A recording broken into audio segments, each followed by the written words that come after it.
doon wax léegi troisième mi-temps maanaam boog liy raam ci ñag bi la jëm évoqué li xewoon 2021 et tout ci loolu gis nañ njiitu réew Macky Sall ci son adresse à la nation veille 4 avril woote dialogue national. ñu jàpp date bi le 30 mai.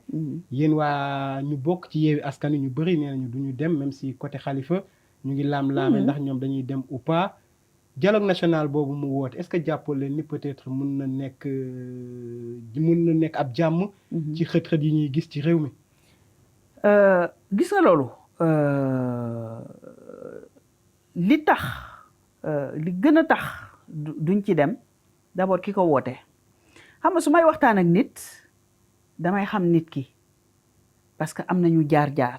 du ngeen ci dem précision avenir Sénégal bi ñu bëgg. avenir Sénégal bi ñu bëgg. du ci dem. ok duñ ci dem parce que dafa am ay dialogue yu ñu fi woote woon ñu gis ne jurul dara lu dul combine ak deal. te ku gis bii xam ne loolu rek la ndax ci en un mois président Macky Sall wax na ñaari yoon le veille 4 avril. ak interview. xam nga wax ji dara changé wu ci lu dul loolu nekk ak journaliste boo xam ne da koy wax na mu neexee mu tontu ko bu ne ko guy ga mu ne kàdd ga ñu demaati ci guy gi xam nga ne loolu dafay wane ne que dafa ñëw rek.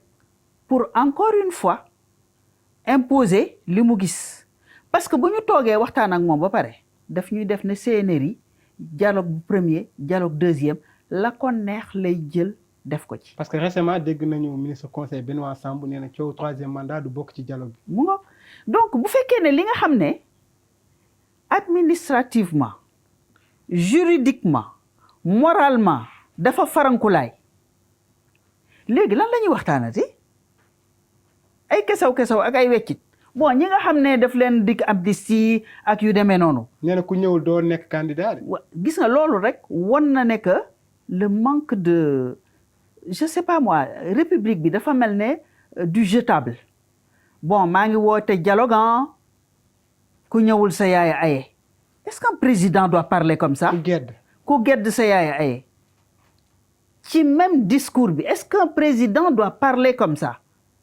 c'est pas normal c'est pas normal la république c'est affaire bu sérieux la Sénégal dafa nekk ci dëkk boo xam ne lépp dañ ko war a defar loo gis fii rek koo ci dugg ci domaine am rek dina la ci won boolu jooy yu baree bari moom ci boppam xam solution yu baree bari ñu war cee jukk ñun mu dese ñu lu bari pour ñu yegg fi ñu bëgg a yegg donc bu ñuy waxtaan procès bu ñuy waxtaan leneen mais ñi ngi yàq ay liggéeyu nit ñi ngi tardeel ay yeneen chantier am na yu bari yu am fulla yoo xam ne ci dëkk bi kenn liggéeyu ko lépp taxaw ñu war a nekk nag ne ndax dañuy dem dialogue ak du ñuy dem dialogue kon man li ma ciy wax rek moom surtout mooy ñun suñu liggéey du nekk di xarab ñi bëgg dem dialogue déedéet loolu du suñu liggéey parce que am nañ conscience ne que dafa am ñoo xam ne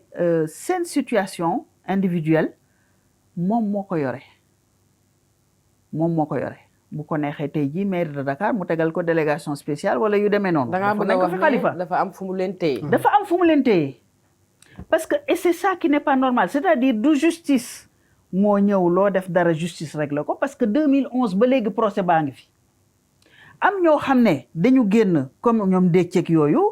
seen buntu kër ñu tëgg leen 3 mois seen siège lan la ñu def nit ñi fàtte nañ ko sax ne ñooñu aussi beneen affaire ngi seen kaw ñu jël ku mel ne Ousmane Sonko nga wax am problème ak benn nit koo xam ne li ngeen vraiment li nekk problème seen diggante fu ne wax nañ ko fa nit ki ci boppam wax na ko mu ne déedéet yow mii dama lay porter plainte ñu ne ci loolu dañ la ci rendre inéligible maanaam teg la daan boo xam ne dootoo mën a bokkati ci jongante bi donc lan la ñuy dem dialoguer ak koo xam ne yooyu méthode lay utiliser. léegi ñoom Khalifa ñi ni dañuy dem ci dialogue bi ngeen bokk même coalition. yéen ñoo leen ko gisee. non c'est-à-dire que moom laa wax c'est-à-dire Yewwi Askan Wi nit yi ñooy fàtte rek mais dañ ne woon bu ñu paree législative ku bëgg nekk candidat na nga nekk candidat.